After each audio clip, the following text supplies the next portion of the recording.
नमस्कार विद्यार्थी मित्रांनो, स्कॉलरशिप आणि बरंच काही या आपल्या यूट्यूब चॅनलमध्ये तुम्हा सर्वांचं मनापासून स्वागत।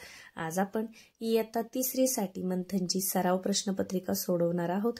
याच्या अगोदर आपण इयत्ता 2री साठी काही प्रश्नपत्रिका सोडून त्याचे व्हिडिओ बनवलेले आहेत। जर तुमच्या आसपास 2रीचे विद्यार्थी असतील तर नक्कीच त्यांच्यापर्यंत लिंक शेअर करायला विसरू नका। आज आपण इयत्ता 3रीची एक सराव प्रश्नपत्रिका सोडवणार आहोत।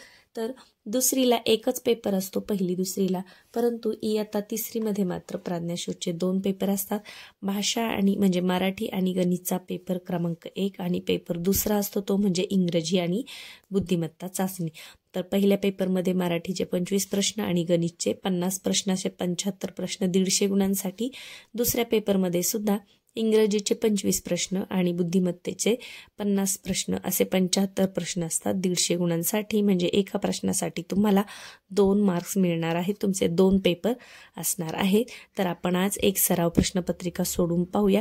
इयत्ता 3री साठी काही घटकांवर आपण व्हिडिओ बनवलेले आहेत चॅनलवर, तुम्ही जर पाहिले नसतील तर नक्कीच पहा। आणि प्रश्नपत्रिका सराव प्रश्नपत्रिका झाल्यानंतर जर असं वाटलं की एखादा घटक महत्त्वाचा, म्हणजे तसे सगळेच घटक महत्त्वाचे आहेत परंतु विद्यार्थ्यांच्या दृष्टीने थोडासा अवघड जर वाटला तर त्याच्यावर सुद्धा आपण व्हिडिओ बनवणार आहोत। त्यामुळे चॅनलवर जर तुम्ही नवीन असाल तर चॅनलला सबस्क्राइब करा, म्हणजे अभ्यासाचे असे छान छान व्हिडिओ तुम्हाला मिळत राहतील। चला तर मग आजच्या व्हिडिओला सुरुवात करूया। पहा, आज मी सराव प्रश्नपत्रिका जी 3री आहे ती सोडवणार आहे, कारण याच्या अगोदरच्या ज्या 2 प्रश्नपत्रिका आहेत त्या अर्णवने सोडवलेल्या आहेत, त्याच्यात उत्तरांच्या खुणा केलेल्या आहेत, म्हणून आपण 3ऱ्या प्रश्नपत्रिकेपासून सुरुवात करत आहोत। तर मराठी आणि गणितचे प्रश्न याच्यामध्ये आहेत। तर आपल्याला माहिती आहे योग्य उत्तर रंगवायची पद्धत कोणती आहे। या पद्धतीने एकच गोल रंगवायचा आहे, काळ्या किंवा निळ्या बॉल पेनचाच वापर करायचा आहे। अशा पद्धतीने अर्धवट वर्तुळ किंवा गोल रंगवायचे नाहीत, किंवा एका प्रश्नासाठी चुकलं म्हणून या पद्धतीने खूण बरोबर अशी खूण करायची नाही। तर ज्यांनी 2रीला पेपर दिलेला आहे त्यांना माहित असतं की कशा प्रकारे उत्तर लिहायचे असतात, थोडासा सरावही झालेला असतो। चला तर मग सुरू करूया। सगळ्यात सुरुवातीला असतो तो म्हणजे उतारा। उतार्यावरती 2 प्रश्न असतात। तर उतारा तुम्ही वाचला तरी चालेल जर तुमचा वाचनाचा वेग चांगला असेल तर, किंवा डायरेक्ट प्रश्न वाचून जरी नंतर उत्तर शोधलं तरीही उतारा तुमच्या नजरेखालून जाणार आहे। तर पहा, वरील उतार्यात किती वृक्षांचा उल्लेख आलेला आहे। आता आपण उतारा पाहूया। वृक्ष माणसाला सावली देतात, सुगंधी फुले देतात, विविध प्रकारची पाने देतात, सुमधुर आणि वेगवेगळी रुची असणारी फळे देतात। कित्येक वृक्ष आपल्या औषधी पानांच्या रूपाने माणसाला मदत करतात। ब्रह्मी, गवती चहा, ओवा, अडुळसा यांनी माणूस आपल्या अनेक व्याधी दूर करू शकतो। तसेच काही वनस्पती माणसांसाठी सुगंध निर्माण करतात। केवडा, ढवणा, मरवा, पाचू आणि सुगंधाचा राजा चंदन हे सारे माणसाला प्रसन्न करण्यासाठी आपले सर्वस्व अर्पण करतात। मानवाप्रमाणे पक्ष्यांनाही वृक्ष आसरा देतात। पानगळीच्या दिवसात हे आपले मित्र निष्पर्ण होतात। निष्पर्ण म्हणजे पाने गळून जाणे। ऋतू बदलला की पुन्हा त्यांना कोवळी पाने फुटतात आणि वर्षा ऋतूत पुन्हा हे वृक्ष हिरवेगार होतात। जणू आपल्या जीवनक्रमातून ते मानवांना संदेश देतात, संकटातून खचून जाऊ नका।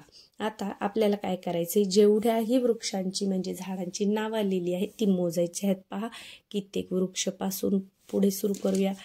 1, ब्राह्मी 1, गवती चहा 2, ओवा 3, अडुळसा 4, यानंतर केवडा 5, ढवणा 6, मरवा 7, पाचू 8 आणि चंदन 9, म्हणजे किती आलेले आहेत पहा, 9 वृक्षांचा इथे उल्लेख आलेला आहे। तर कुठे आहे उत्तर? पर्याय क्रमांक 1 हे आहे तुमचं उत्तर 9। तर या पद्धतीने वृक्षांची जी नाव आहे ती तुम्हाला इथे मोजायची आहेत। पानगळीच्या दिवसात झाडे कशी होतात? हिरवीगार दिसतात का नाही? टवटवीत होतात का नाही? निष्पर्ण होतात। आपण वाचलं होतं इथे पहा, पानगळीच्या दिवसात जो शब्द प्रश्नामध्ये आहे ना तो शब्द आपल्याला उतार्यात शोधायचा आहे। पानगळीच्या दिवसात विचारले ना, पानगळीच्या दिवसात पहा, ते शब्द शोधले की तुम्हाला आपोआप उत्तर सापडणार आहे। पानगळीच्या दिवसात हे आपले मित्र निष्पर्ण होतात, म्हणजे त्यांची पाने गळून जातात। तर कुठे आहे पहा, पर्याय क्रमांक 3 हे आहे तुमचं उत्तर। तर दुसऱ्या प्रश्नासाठी तिसऱ्या क्रमांकाचं जे वर्तुळ आहे ते तुम्हाला तिथे रंगवायचं आहे।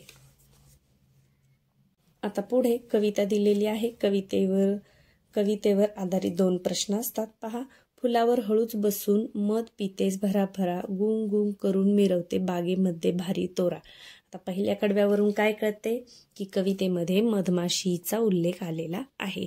इवला इवला मध साठून केवढे मोठे बांधले पोळे, बऱ्याच सगळ्या भेटल्या बेरकी, झाड बिचारे शोधले भोळे. किती दिवस लागले सांग मोठे घर बांधायला, छान वाटत असेल नाही गोड घरात राहायला. तुझ्यासारखेच काम करून एकोप्याने आम्ही राहू, आल्या गेल्या पाहुण्याला मधासारखे शब्द देऊ. आता प्रश्न पहा, वरील कवितेत कशाचे वर्णन आलेले आहे? फुलाचे, मधाचे, मधमाशीचे की मधमाशीच्या घराचे? तर कवितेमध्ये कवी हा मधमाशीविषयी बोलत आहे, म्हणजे कोणाचे वर्णन आले?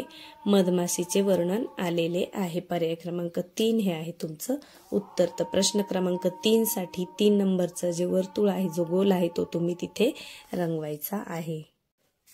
पुढचा प्रश्न पहा, कवीने कोणते वचन दिले आहे? एकत्र राहण्याचे, मोठे घर बांधण्याचे, एकमेकांशी वैर करण्याचे, मध पिण्याचे. तर कवीने कोणते वचन दिले आहे? एकत्र राहण्याचे. आणि हे तुम्हाला पर्याय वाचून जर समजलं नाही तर आपल्या कवितेमध्ये कसं शोधायचे पहा. शेवटच्या ज्या ओळी आहेत पहा, तुझ्यासारखेच काम करून एकोप्याने आम्ही राहू. एकोप्याने म्हणजे एकत्र राहू. तर या पद्धतीने कवितेमधून उत्तर तुम्हाला शोधता आली पाहिजे. तर आपलं उत्तर आहे पर्याय क्रमांक 1. पुढचा प्रश्न पहा, पुढील वाक्यात रिकाम्या जागी योग्य क्रियापदाचा पर्याय शोधा. सौरभ अभ्यास टिंबटिंब. मग सौरभ काय आहे? मुलाचं नाव आहे. मग सौरभ अभ्यास करते होईल का? नाही. सौरभ अभ्यास जात होईल का? नाही. सौरभ अभ्यास करतो असं होईल, होती सुद्धा होणार नाही. म्हणजे 5व्याचं काय आहे? पर्याय क्रमांक 3. तर मराठीची उत्तरे पटापट शोधायची आहेत, म्हणजे गणित सोडवायला आपल्याला वेळ मिळतो. पुढे पहा 6वा, खालील शब्दगटातील स्त्रीलिंगी शब्दाचा पर्याय क्रमांक शोधा. मोर, तो मोर म्हणजे हा स्त्रीलिंगी नाही. तो डोंगर हा पण स्त्रीलिंगी नाही. तो नर हा पण स्त्रीलिंगी नाही. ती लांडोर हा स्त्रीलिंगी शब्द आहे, म्हणजे कोणता आहे? पर्याय क्रमांक 4. पुढे पहा, खालील पर्यायातून एकवचनी शब्दाचा पर्याय शोधा. एक महिना अनेक महिने म्हणजे हा अनेक वचनी आहे. पाने अनेक वचनी आहे. एक गाणे अनेक गाणी म्हणजे हा एकवचनी शब्द आहे. आपल्याला काय करायचंय, या पद्धतीने शब्द आला ना की 1 2 किंवा 1 अनेक असं म्हणून पाहायचे. एक गाणी मग अनेक गाणी म्हणजे गाणे हा शब्द कसा आहे? एकवचनी आहे. किरणे होणार नाही. एक किरण अनेक किरणे असं होतं. तर आपलं उत्तर आहे पर्याय क्रमांक 3. पुढे पहा, पुढील वाक्यातील अधोरेखित शब्दाचा समानार्थी नसलेला शब्द शोधा. समानार्थी नसलेला शोधायचा आहे. प्रश्न व्यवस्थित वाचायचा आहे आपल्याला. समानार्थी असलेला विचारले की नसलेला विचारले? तर आपल्याला नसलेला विचारलेलं आहे. तर पहा, कमळ हे आपले राष्ट्रीय फूल आहे. अधोरेखित शब्द म्हणजे ज्याच्या खाली रेष मारली आहे तो. आता कमळसाठी समानार्थी नसलेला शब्द शोधायचा. पहा, पंकज हा समानार्थी आहे. अंबुज हा पण समानार्थी आहे. सरोज हा पण समानार्थी आहे. अंडज म्हणजे कमळ नाही. अंडज म्हणजे अंड्यातून जन्मणारे पक्षाला म्हणतात अंडज. तर समानार्थी नसलेला शब्द आहे फक्त ड. तर कुठे आहे फक्त ड? पहा पर्याय क्रमांक 4. फक्त ड हा आहे कमळचा समानार्थी नसलेला शब्द. पुढे पहा, सोबतच्या आकृतीत अक्षरांना क्रम दिले आहेत. खालील पर्यायातील कोणत्या क्रमांकाच्या अक्षरांचा गट घेतल्यात ऐकून समाधान होणे या वाक्प्रचाराचा अर्थ तयार होईल. ऐकून समाधान होणे. आता पहा, ऐकून समाधान होते. ऐकण्याविषयी आहे म्हणजे कानाशी संबंधित असणार आहे. कान, कान टोचणे. कान टोचणे हे नाही होऊ शकत. ऐकून समाधान होणे म्हणजे कान फुंकणे सुद्धा नाही होऊ शकत. कान निवणे, कान निवणे म्हणजे ऐकून समाधान होणे. तर पहा, कान म्हणजे 2 7, त्यानंतर निवणे 2 7 नंतर 1 कुठे आहे? पहा, 2 7 नंतर 1 इथेच आहे, म्हणजे हेच आहे आपलं उत्तर. तर पूर्ण उत्तर किंवा पूर्ण हे सोडवत न बसता एका अंकावरून सुद्धा तुम्हाला हे उत्तर येते की कान 2 आणि 7 हे तर फिक्स आहे. त्याच्यानंतर निवणे म्हणजे ऐकून समाधान होणे. तर निवणेचा 1 पहा, इथे 7 नंतर 1 नाहीये, इथे नाहीये, इथे तर 7च नाहीये, इथे मात्र 2 7 नंतर 1 आहे. म्हणजे आपलं उत्तर आहे हे निवणे. वचा पहा 4 आणि नेचा 6. तर ऐकून समाधान होणे म्हणजे कान निवणे. आता मराठीची ही जी शब्दसंपत्ती आहे ती तुमची तोंडपाठ असली पाहिजे, म्हणजे हे जे मार्क्स आहेत ते आपल्याला पटापट मिळतात आणि प्रश्न सुद्धा आपले भरभर सोडवून होतात.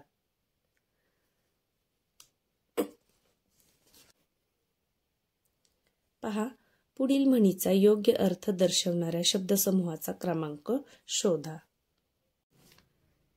रात्र थोडी सोंगे फार म्हणजे काय? कोठे गेली तरी परिस्थिती तीच असणे नाही. भित्र्या माणसावर अनेक संकटे ओढवतात नाही. तर याचं भित्या पाठी ब्रह्मराक्षस अशी याची म्हण आहे. कोठे गेली तरी परिस्थिती तीच असणे याचं आहे घरोघरी मातीच्या चुली किंवा पळसाला पाणी तीनच. कामे पुष्कळ पण ती पार पाडायला वेळ न पुरणे. हे बरोबर आहे. रात्र थोडी सोंगे फार म्हणजे जास्त कामे असणे आणि वेळ कमी असणे.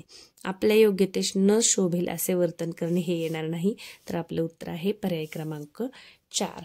पुढे पहा, संवादावर आधारित प्रश्न आहे. तर हा प्रश्न वाचत बसला नाही तरी चालेल आणि संवादही नजरेखालून घातला तरी चालेल किंवा डायरेक्ट प्रश्नाकडे जा म्हणजे थोडासा तुमचा वेळ वाचेल. तर पहा, फळ्यावर सुविचार कोणी? महेश. आज फळ्यावर सुविचार कोणी लिहिला? मला नाही माहीत गुरुजी. गुरुजी त्या नवीन आलेल्या मुलाने लिहिलाय.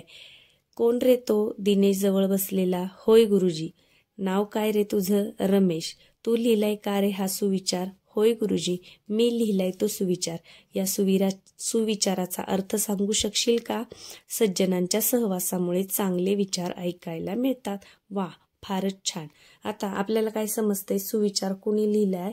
रमेशने. जो नवीन मुलगा आलेला आहे. हे काय? नाव काय रे तुझं? रमेश. रमेशने हा सुविचार लिहिलेला आहे. तर पर्याय क्रमांक 3 हे आहे तुमचं उत्तर. पुढे पहा, वरील संवादावरून कोणता सुविचार लिहिलेला असावा? आता सज्जनांच्या सहवासामुळे चांगले विचार ऐकायला मिळतात म्हणजे कोणता असेल? पहा, केल्याने होता हे रे अधिक केलेची पाहिजे का? नाही. ऐकावे जनाचे करावे मनाचे? नाही.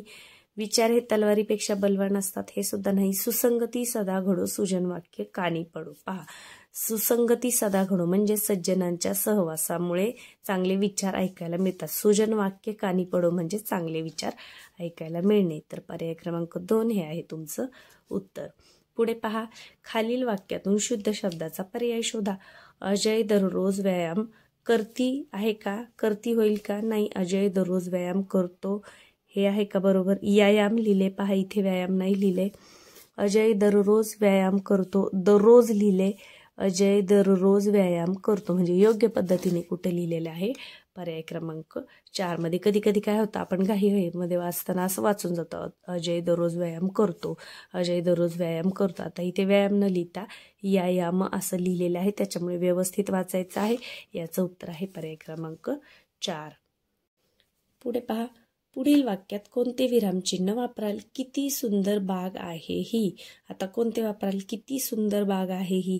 असे जेव्हा आश्चर्य वाटलेलं असतं किंवा एखाद्या गोष्टीचं छान वर्णन असतं तेव्हा आपण कोणतं चिन्ह वापरतो?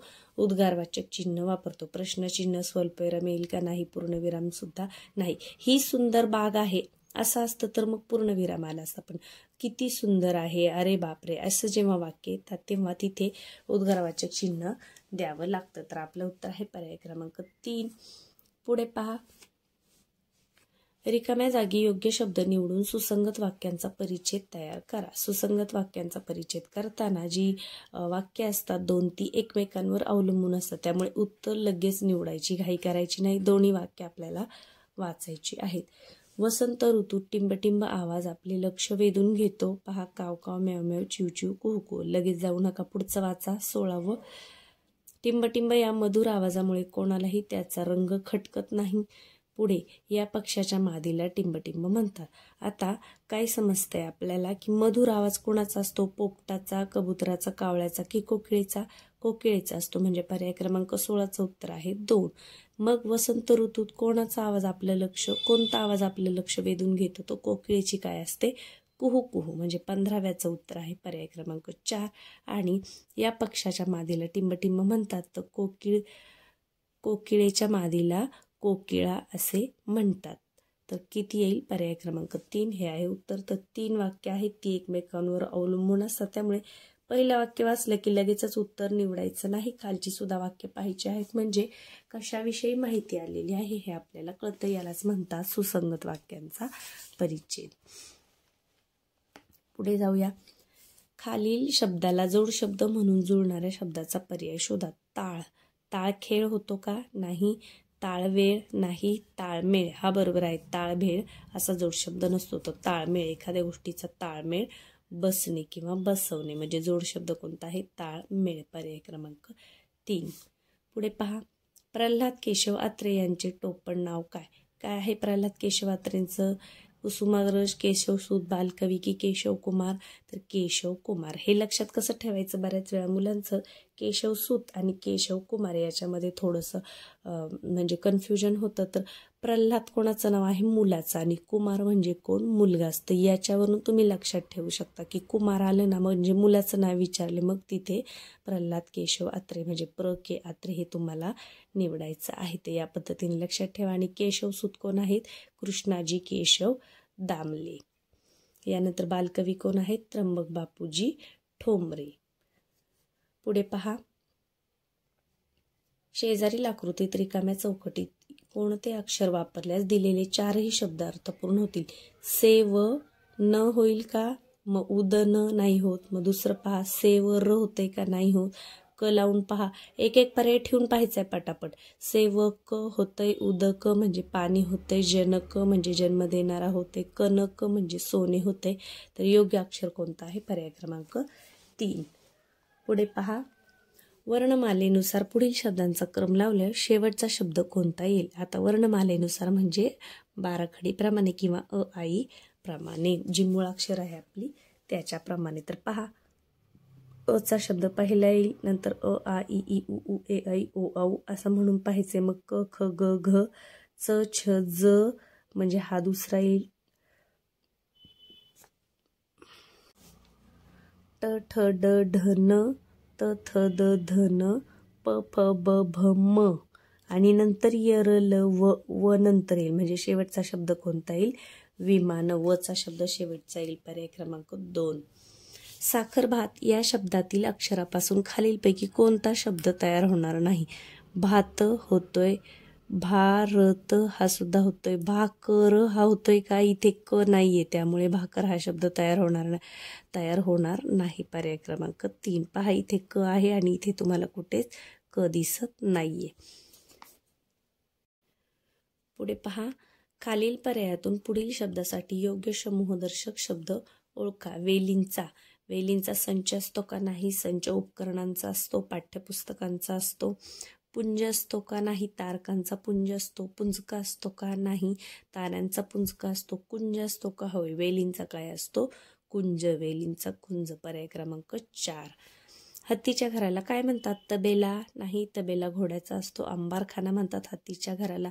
गुहा ही सिंहाची किंवा वाघाची असते. हत्तीखाना सुद्धा म्हणतात. म्हणजे काय म्हणतात? अंबारखाना आणि हत्तीखाना. तर ब आणि ड कुठे दिले बा? ब आणि ड योग्य. पर्याय क्रमांक 2. फक्त ब आणि ड योग्य. पुढे पहा. ही अक्षरे जुळवून तयार होणाऱ्या अर्थपूर्ण शब्दातील मधोमध येणारे अक्षर कोणते? आता अक्षर जुळवून पहा. हात भार म, हात मर भ, महाभारत. महाभारत हा शब्द तयार होतोय. पहा, मग मग भारत म्हणजे मधलं अक्षर कोणतं येते? भा हे मधलं अक्षर येत आहे. पर्याय क्रमांक 1.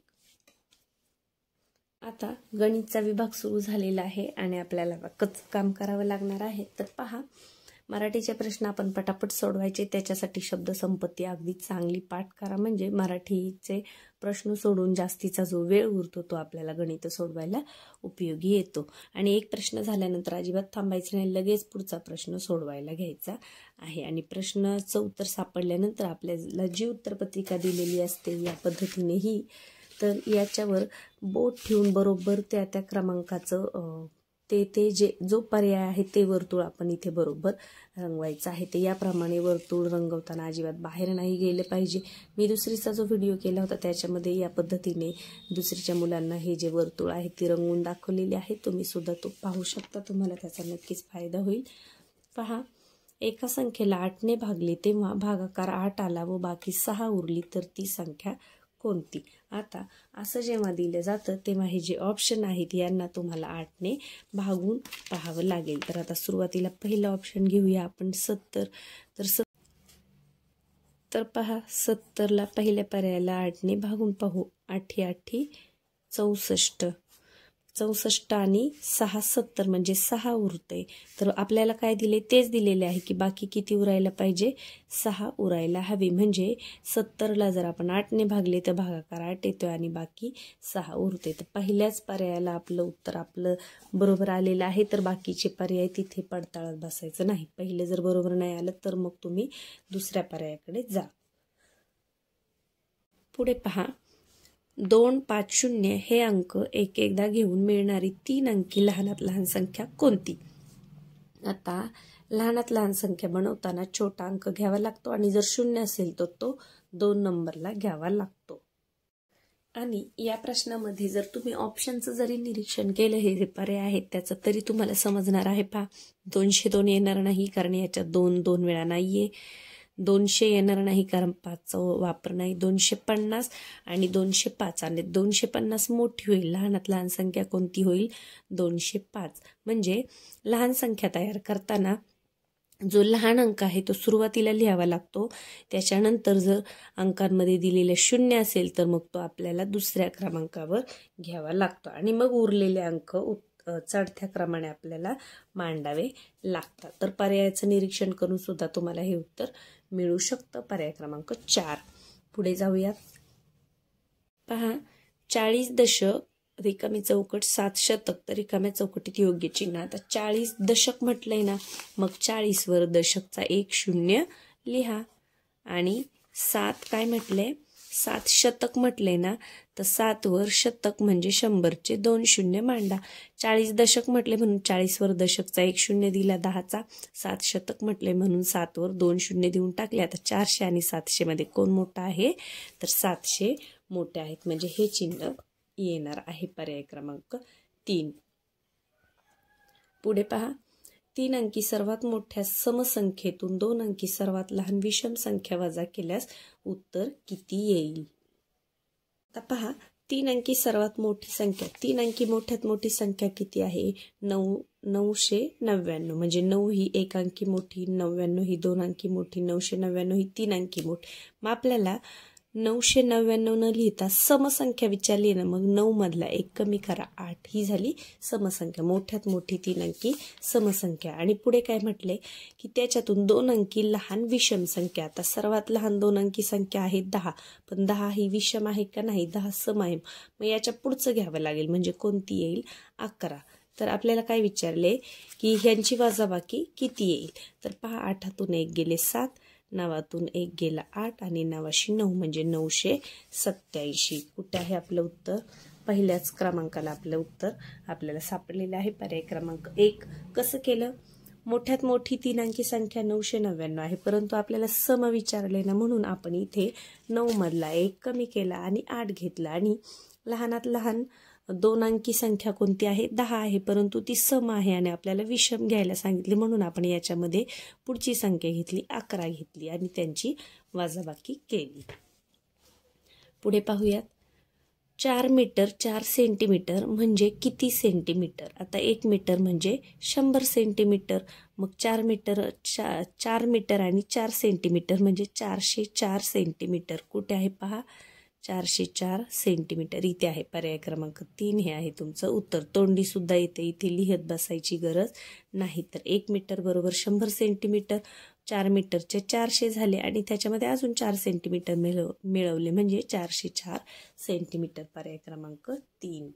आता पहा खालील आकृतीत रेखांकित भाग दर्शवणाऱ्या अपूर्णांकांची बेरीज केल्यास उत्तर किती येईल? आता इथे आपल्याला अपूर्णांक सुरुवातीला मांडायचे. पहा 1 2 3 आणि 1 2 3 4 म्हणजे 4 त्रिक 12 आणि इथे सुद्धा 4 त्रिक 12. मग 12 पैकी किती भाग दाखवलेत? 1 2 3 4. मग 12 छेदस्थानी आणि अंशस्थानी 4. आपल्याला बेरीज विचारली म्हणून बेरीजेचं चिन्ह लिहिलं. इथे किती आहे? 12 पैकी 1 2 3 4 5 6. 12 पैकी 6 भाग घेतलेले आहेत. तर यांची बेरीज आपल्याला विचारली, जेव्हा छेद समान असतो तेव्हा छेद तसाच ठेवायचा. 6 आणि 4 10, म्हणजे आपलं उत्तर काय येईल 10/12. आता याला छोटं संक्षिप्त रूप सुद्धा देता येतं, परंतु इयत्ता तिसरीला एवढ्यापर्यंतच आहे क्रिया. तर पहा 10/12 कुठे आहे, आपलं उत्तर पर्याय क्रमांक 4 मध्ये आपल्याला आपलं उत्तर मिळालेलं आहे. पुढे पहा 1.25 लिटरचे मिलीलिटर किती. आता 1 लिटर म्हणजे किती, 1 लिटर बरोबर 1000 मिलीलिटर. मग याच्यातला अजून आपल्याला 1.25 म्हटलंय ना, 1.25 लिटर म्हटले म्हणजे याच्यामध्ये अजून आपल्याला पाव भाग मिळवावा लागेल. तर 1000चा पाव भाग किती आहे 250, म्हणजे काय येणार आहे आपलं 1250. कुठे आहे पहा 1250, पर्याय क्रमांक 2 हे आहे तुमचं उत्तर. पुढे पहा 214 गुणिले 4 बरोबर किती. आता एकक स्थानच्या अंकावरून सुद्धा आपल्याला हे समजू शकतं. 4 चोक 16 कुठे आहे पहा, 2च ठिकाणी आहे, म्हणजे याच्यापैकीच एक उत्तर असणार आहे. आपण करून पाहूया. तसं तोंडी छोट्या मुलांना जमेलच असं नाही. तर 214 गुणिले 4, 4 चोक 16 6, चला 1, 4 एके 4 आणि 1 5, 56 कुठे दिसतंय बघा, शेवट इथे आहे, म्हणजे पर्याय क्रमांक 3 हे आहे तुमचं उत्तर. पुढचा गुणाकार पूर्ण करत बसायची सुद्धा गरज नाही. कधी कधी काय होतं, फक्त एकक स्थानचा जो गुणाकार आहे त्याच्यावरून सुद्धा आपल्याला उत्तर सापडतं. पहा 4 चोक 16, मग आपण काय पाहिलं 6 एकक स्थानी कुठे, इथे नाहीये इथे नाही, म्हणजे हे 2 पर्याय आपलं उत्तर नसणार आहे. मग इथे 2 ठिकाणी आहे. मग आपण पुढची अजून एक कृती केली, 4 एके 4 आणि त्याच्यात 1 मिळवला 5, मग 56 शेवट असणारा पर्याय आहे का, तर आहे, इथेच आहे, म्हणजे हे आपलं उत्तर नाहीये. पर्याय क्रमांक 3 हे आहे तुमचं उत्तर. पुढे चला, एका मजुराची 2 आठवड्याची मजुरी 980 रुपये असल्यास त्या मजुराची एका दिवसाची मजुरी किती. आता इथे आपल्याला काय करावं लागेल, सुरुवातीला 2 आठवड्याच्या मजुरीवरून आपल्याला 1 दिवसाची मजुरी काढावी लागेल. तर पहा 2 आठवडे म्हणजे किती, 7 दुने 14 दिवस. आठवड्याचे वार 7, 2 आठवडे म्हणजे 14 दिवस, आणि 14 दिवसांचे किती मिळाले ते 980 रुपये. या पद्धतीने भागाकार जर तुम्हाला येत नसेल तर तुम्ही असा सुद्धा भागाकार करू शकता. पहा 14चा पाढा 98 पर्यंत 14 साती 98, आणि हा 0 देऊन टाका, किती आलेला आहे 70 आहे का उत्तर. पहा 70 रुपये, एका दिवसाची मजुरी 70 रुपये, पर्याय क्रमांक 3. आता छोट्या मुलांना असा भागाकार जमेलच असं नाही, तर या पद्धतीने तुम्ही करू शकता. इथे 14 आणि इथे 980, मग 14चा पाढा म्हणा 98 पर्यंत 14 साती 98, आणि हा 0 उरलेला खाली घेऊन पूर्ण केलं तरी चालतं, किंवा हा उरलेला 0 इकडे देऊन टाकला तरीही चालतो. आपल्याला उत्तर मिळणार आहे 70 रुपये, पर्याय क्रमांक 3. पुढे पहा 50 वजा 25 भागिले 5 अधिक 1 गुणिले 0 बरोबर किती. आता असं मिक्स जेव्हा उदाहरण येतं तेव्हा आपल्याला कंचे, भागू, बेव म्हणजे सुरुवातीला कंस सोडवायचा, नंतर भागाकार, मग गुणाकार, मग बेरीज, मग वजाबाकी असं करावं लागतं. आता इथे कंस नाहीये, मग आपण सुरुवातीला काय करून घेणार, भागाकार. ही स्टेप आहे, अशाच मांडायच्या आहेत. आता पहा 50 वजा, मी सुरुवातीला भागाकार करून घेते, 25ला 5ने भागायचं आहे, 5 5 25 म्हणजे उत्तर 5 आलेलं आहे, अधिक 1 गुणिले 0. आता आपल्याला पहिल्यांदा भागाकार झाला, आता गुणाकार करायचं. मग हे खाली आहे असंच मांडा, 50 वजा 5 अधिक 1ला 0 आणि गुणलं तर उत्तर किती येईल 0. आता आपल्याला बेरीज करायची, 50 वजा 5 आणि 0 5च, आणि नंतर शेवट वजाबाकी करायची. मग 50 मधून 5 गेले किती येणार आपलं उत्तर 45. तर या क्रिया याच पद्धतीने करायच्या आहेत. सुरुवातीला आपण भागाकार केला, आलेलं उत्तर मांडून घेतलं, मग गुणाकार केला, आलेलं उत्तर मांडून घेतलं, त्याच्यानंतर आपण बेरीज केली आणि नंतर वजाबाकी केली. तर एवढं लक्षात ठेवा. 45 पर्याय क्रमांक 1 हे आहे तुमचं उत्तर. सुरुवातीला भागाकार करा, मग गुणाकार करा, त्याच्यानंतर बेरीज करा आणि मग वजाबाकी करा. 50 मधून 25 वजा करून 25 असं लिहायचं नाही. जाऊया, खालीलपैकी कोणती आकृती रेषेची नाही. तर पहा दोन्ही बाजूला किरण आहे, म्हणजे ही रेष आहे, ही आहे, ही आहे. ही मात्र रेष नाही, एका बाजूला इथे डॉट दिलेला आहे, म्हणजे हा काय आहे किरण आहे. तर ही आकृती रेषेची नाही, पर्याय क्रमांक 4. पुढे 5 स्टार 8 या संख्येला 3 ने निशेष भाग जाण्यासाठी स्टारच्या जागी खालीलपैकी कोणता लहानात लहान अंक येईल? आता 3 ने निशेष भाग जाणे हे तुम्ही कसं करणार की याच्यासाठी विभाज्यतेच्या कसोट्या आहेत. आता 3 ने भाग कधी जातो? जेव्हा त्या संख्येतील अंकांच्या बेरजेला 3 ने भाग गेला तर मग त्या संख्येला 3 ने भाग जातो. जसं आता पहा 8 आणि 5 किती होतात? 8, 9, 10, 11, 12, 13. 8 आणि 5 होतात 13. मग 13 मध्ये अजून एक मिळवला 14 तर 3 ने भाग जाईल का? नाही, कारण 14 3च्या पाड्यामध्ये नाही. 0 मिळवला तर जाईल का? 13ला 3 ने भाग जात नाही म्हणजे नाही जाणार. 2 मिळवले तर जातील का? तर 13 आणि 2 15. 15ला 3 ने भाग जातो म्हणजे इथे आपण जर 2 ठेवलं तर त्याला 3 ने भाग जाणार आहे. पहा 5, 2, 8 असं घेतलं आपण तर 8 आणि 2 10 आणि 5 15. 15 हे 3च्या पाड्यात आहेत, 3च्या पटीत आहेत म्हणून या संख्येला 3 ने भाग जाणार आहे. तर प्रत्येक अंकाची अशी विभाज्यतेची कसोटी आहे. तुम्ही छोट्या छोट्या जरी सोप्या कसोट्या लक्षात ठेवल्या तरी तुमचं उत्तर बरोबर येणार आहे. 5ची कसोटी काय आहे? ज्या अंकाच्या एकक स्थानी 0 किंवा 5 असतं त्या संख्येला 5 ने भाग जातो. 3ची कसोटी काय आहे? की अंकांच्या बेरजेला जर 3 ने भाग गेला म्हणजे 3च्या पाड्यामध्ये ती संख्या असली 3च्या पटीमध्ये तर त्या संख्येला 3 ने भाग जातो. 2ची कसोटी काय आहे? एकक स्थानी समसंख्या असेल तर त्या संख्येला 2 ने भाग जातो. 3ची कसोटी सोपी आहे, अंकांची बेरीज करायची. आता आपण इथे 1 जर घेतलं असतं तर मग 8 आणि 1 9, 9 आणि 5 14. 14 3च्या पाड्यामध्ये नाही म्हणजे याने भाग जाणार नाही. 8 आणि 5 13 आणि मग 0 घेतले तर 13च राहतील. मग 13 सुद्धा 3च्या पाड्यात नाही म्हणून आपण 2 घेऊन पाहिलं. पुढे जाऊया. 58 दिवस बरोबर किती आठवडे व किती दिवस? आता एक आठवडा किती? 7 दिवसांचा. मग 58ला 7 ने भागा आणि किती बाकी उरते? पहा 7चा पाडा 58 पर्यंत म्हणा. 7 5 35, 7 7 42, 7 7 49, 7 8 56, 7 9 63 येते म्हणून 7 8 56 घ्यावे लागणार आपल्याला. म्हणजे किती आलं पहा? 8 8 आले आणि 2 उरले म्हणजे 8 आठवडे आणि 2 दिवस. पहा 8 आठवडे आणि 2 दिवस. कुठे आहे? ड म्हणजे फक्त ड कुठे? पर्याय क्रमांक 1 हे आहे तुमचं उत्तर. कसं केलं? 7 दिवसांचा आठवडा म्हणून आपण 58ला भागलं आणि बाकी किती उरली? 2 म्हणजे 2 दिवस जास्तीचे राहिले असं. आता या प्रश्नपत्रिकेतले उरलेले प्रश्न आपण पुढच्या भागामध्ये पाहूया म्हणजे विद्यार्थ्यांचं समजून घेण्यामध्ये जास्त गोंधळ होणार नाही. हे प्रश्न तुम्ही स्वतः पुन्हा एकदा सोडून पहा म्हणजे तुम्हाला ते कसं केलेलं आहे ते समजतील. जेवढा जास्त सराव कराल तेवढं चांगलं यश तुम्हाला मिळेल. चला तर मग पुन्हा भेटूया पुढच्या व्हिडिओमध्ये. व्हिडिओला लाईक करायला अजिबात विसरू नका. चॅनलवर नवीन असाल तर सबस्क्राईब करा.